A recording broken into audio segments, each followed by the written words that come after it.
காணிக்கை கொடுக்க வேண்டும் என்று பாத்தீங்கன்னா கடமைக்கு கொடுக்கிறது முக்கியமா. காணிக்கை ரொம்ப முக்கியமான காரியம். ஆண்டவருடைய சமூகத்துக்கு வந்தா வெறும் கையோட வரக்கூடாது என்று சொல்லி வேதம் நமக்கு சொல்லிக் கொடுக்குது. நமக்கே அந்த புத்தி இருக்கும் இல்லையா?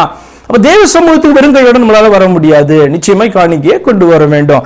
காணிக்கை கொடுப்பது முக்கியம். ஆனா காணிக்கையினுடைய அவசியம் என்ன, பலன் என்ன, யாருக்கு அந்த காணிக்கை பலனை கொடுக்குது, யாருக்கு கொடுக்கிறோம், எதற்கு கொடுக்கிறோம் என்பதை உணராத நிலையில நம்ம இதை ஒரு சம்பிரதாயமாய் செய்வோம் என்று சொன்னால் பிரயோஜனமே இல்லை. சிலைக்கு முன்பாக போய் பாலை ஊத்துறது, அது ஏழைக்கு கொடுத்தாலும் இந்த பால் பாத்தீங்கன்னா ஏழைகள் குடிக்க முடியும்ல. சிலைக்கு வாயில போய் ஊட்டி விடுறது, ஒரு ஏழைக்கு ஊட்டி விட்டாலும் அவனுக்கு பாத்தீங்கன்னா வயிறு சாப்பிட்டு திருப்தி ஆவான் இல்லையா? சிலைக்கு போர்த்துறது, நகைகள் எல்லாம் போட்டு விடுறது, ஆனா அது ஏழைகளுக்கு செலவு பண்ணா அவங்களுக்கு பிரயோஜனமா இருக்கும் இல்லையா? இதெல்லாம் நம்ம பேசுவோம், இதெல்லாம் நமக்கு தெரியும். ஆனால் நாம வரும்பொழுது, நமக்குன்னு வரும்பொழுது காணிக்கை எது கொடுக்கிறோம் நமக்கு தெரியாது. காணிக்கையுடைய அவசியம் என்ன அப்படின்னு நமக்கு தெரியாது. இந்த காணிக்கை யாருக்கு பலன் கொடுக்குது, எங்க இது பில்டிங்கா கட்டப்படுது, நமக்கு அதை பத்தி எல்லாம் கவலையே கிடையாது. அப்படி என்று சொன்னால் அவர்களுக்கு நமக்கு என்ன பெரிய வித்தியாசம் காணப்படுது? அவர்களும் அறியாம செய்யறாங்க, அவர்களே பரவாயில்ல அறியாம செய்யறாங்க. நீ வேதத்தை கையில வச்சுக்கிட்டே உனக்கு காணிக்கை எது கொடுக்குறன்றதான அறிவில்லாம நம்ம செய்யும் பொழுது பிரயோஜனம் என்ன? காணிக்கை முக்கியம். ஆனால் அது எதற்காக கொடுக்கிறோம்? நன்றி உணர்வோடு கொடுக்கிறோமா அல்லது ஒரு சம்பிரதாயமா அதை கொடுக்கிறோமா என்று சொல்லி பார்ப்பது மிக மிக அவசியம். எந்த காரியத்தை நீங்கள் செய்தாலும் அது விசுவாசத்தோடு செய்ய வேண்டும். வேதத்தின் அடிப்படையில் அதை நீங்க ஆராய்ந்து செய்ய வேண்டும். அப்ப தன் காணிக்கையை வாங்கி கொண்டு ஆண்டவர் ஐஸ்வர்யவான் ஆகிறார் அப்படிங்க சொல்லி இருக்கிறாரா? என்கிட்ட பைசா இல்லை, நீ கொண்டு கொடுன்னு சொல்லி இருக்கிறாரா? இந்த பூமியும் அது நிறைவும் கர்த்தருடையது. அப்படி வாசிக்கிறோம். பூமியும் அது நிறைவும் கர்த்தருடையது, மலையில உள்ளதெல்லாம் என்னுடையது, சமுத்திரத்தில் உள்ளதெல்லாம் என்னது, படைத்ததெல்லாம் என்னுடையதுன்னு ஆண்டவர் சொல்றாரு. அப்ப இவைகள்ல இருக்கிறத கொண்டு ஆண்டவர்கிட்ட கொடுத்து அவரை திருப்திப்படுத்த நம்மளால முடியுமா? முடியாது. அப்ப காணிக்கைக்கு ஒரு பர்பஸ் இருக்குது. ஆண்டவருடைய சமூகத்துக்கு கொண்டு வருவதற்கு ஒரு காரியம் இருக்குது. அது என்ன என்பதை நம்ம உணர்ந்து கொண்டு செய்கிறோமா என்பது முக்கியம். காணிக்கையை கொடுப்பதனால நாம் ஆசீர்வதிக்கப்படுகிறோம் அல்லது படுவோம் என்கிற போதனைகள் முதலாவது தவறான போதனைகள். காணிக்கை கொடுப்பதினால் தான் நாம் ஆசீர்வதிக்கப்படுகிறோம். அதிகமாய் கொடுத்தா அதிகமாய் கொடுக்கிறோடைய பலனை குறித்து வேதம் பேசுகிறது. அதிகமா விதைச்சா அதிகமா கிடைக்கும்ல. அப்ப அதிகமா நீ இறங்குனா உனக்கு அதிக இறக்க கிடைக்கும், அது வேற காரியம். ஆனால் காணிக்கை கொடுக்கறதுனால தான் ஆசீர்வாதம் வருது அப்படின்றதான போதனையும் நினைப்பும் தவறான ஒரு காரியம் என்பதை நீங்க உணர்ந்து கொள்ளணும்.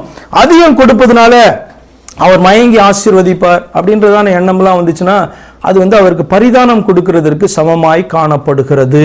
பரிதானம் கொடுக்கிறதற்கு சமம், லஞ்சம் கொடுக்கறதுக்கு சமம். லஞ்சம் கொடுத்து அவரை நம்ம வளைச்சிட முடியுமா? கொஞ்சம் யோசித்து பாருங்க. வேதம் அப்படியே சொல்லி கொடுக்கிறது. அதே நேரத்தில் காணிக்கை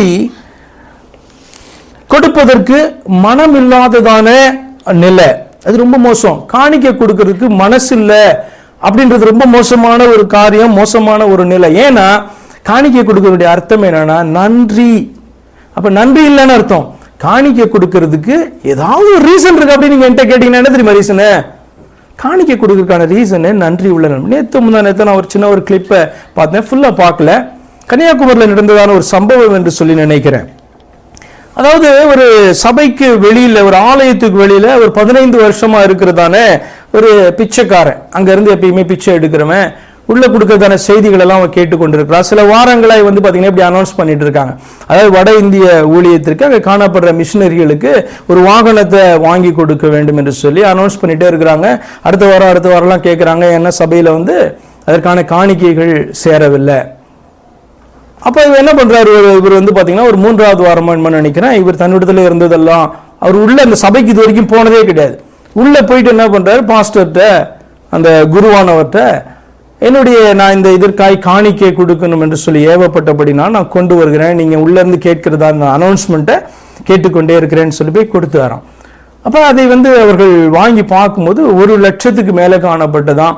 என்ன அப்படின்னா 15 வருஷமா பிச்சை எடுத்ததான அத்தனை பைசாவை என்ன பண்றாரு, கொண்டு போய் அந்த காணிக்கையாக அந்த வட இந்திய ஊழியத்தில் காணப்படுற மிஷினரிக்கு வாங்கி கொடுக்க வேண்டும் என்று சொல்லி கொடுக்கிறாராம். அவரிடத்துல அப்புறம் பேட்டியெல்லாம் எடுக்கிறாங்க. அவர்கிட்ட பல கேள்விகளை கேட்கிறாங்க. அதுல ஒரு கேள்வி, உங்களுக்கு ஆண்டவர் காணிக்கை கொடுக்கறதுனால உங்களுக்கு என்ன செய்கிறார் அப்படின்னு நினைக்கிறீங்க நீங்க அப்படின்றதா ஒரு கேள்வி கேட்கும்போது அவர் சொல்றாரு, எனக்கு ஆண்டவர் செய்திருக்கிறாரே, எனக்கு ஜீவனை தந்திருக்கிறாரே, பிழைப்பூட்டி இருக்கிறாரே என்பதாக அவர் பதில் சொல்லுகிறத பாத்தீங்கன்னா நான் கேட்டேன். ரொம்ப ஆச்சரியமா இருக்குது. உண்மையா உண்மை இல்லையா எனக்கு தெரியாது. ஆனால் அவரிடத்துல பேட்டி எடுக்கிறத அந்த இடத்துல பார்க்கிறோம். அப்ப அந்த செய்தியை உள்ளிருந்து கேட்டவர்களை காட்டிலும் பார்த்தீங்கன்னா செய்தி உண்மையா அந்த சத்தியம் யாருக்கு தான் போயிருக்கு அப்படின்னு சொன்னா அந்த வெளியில உட்கார்ந்து பிச்சை கேட்டு இருந்த அந்த மனுஷனுக்கு தான் போயிருக்கு. அப்ப யோசித்து பாருங்க, உள்ள கோடி கோடியா கொடுக்கறதை காட்டிலும் 15 வருஷ வருமானத்தை ஒன்னு கூட கொஞ்சம் வைக்காம அவருடைய கடைசி நாட்களுக்காக சேர்த்து வைத்திருந்துதான். அப்ப உணர்த்தப்பட்டபடினா கொண்டு போய் கொடுக்கிறார் அப்படின்னு சொன்னா அது எப்படிப்பட்ட காணிக்கைன்னு யோசித்து பாருங்க.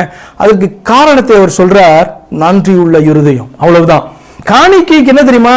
நன்றி உள்ள இருதயம். அவ்வளவுதானே ஒழிய நம்மளுடைய கோடி கோடிக்கணக்கான பணம் ஆண்டவருக்கு பெரிய விஷயமே கிடையாது. நன்றியோடு கொடுக்கிறியான்னு ஆண்டவர் பார்க்கிறார். அது முக்கியம் இல்லையா? அப்ப காணிக்கை எந்த அர்த்தத்தோட நம்ம கொண்டு வருகிறோம், எந்த அளவுக்கு அதுக்கு முக்கியத்துவம், காணிக்கைக்கு முக்கியத்துவம் கொடுக்கிற நாம அந்த காணிக்கை செலுத்துகிறதான நம்முடைய இருதயத்துக்கு எந்த அளவுக்கு முக்கியத்துவம் கொடுக்கிறோம்? நன்றியின் அடிப்படையிலே கொண்டு வருகிறோமா? உதாரத்துவமாய் கொண்டு வருகிறோமா? உற்சாகமாக நம்ம அதை கொண்டு வருகிறோமா? மனதில் ஏவப்பட்டபடியே கொண்டு வருகிறோமா? எப்படி ஏவப்பட்டிருக்கிறோம்? நம்ம அந்த பிச்சைக்காரருக்கும் உள்ளுக்குள்ள இருக்கிற நமக்கும் என்ன பெரிய வித்தியாசம் காணப்படுகிறது? மிகப்பெரிய வித்தியாசம் காணப்படுது இல்லையா? அப்ப காணிக்கை குறித்து சொல்வதற்காக இந்த காரியத்தை நான் உங்கள் முன்னாடி கொண்டு வந்தேன்.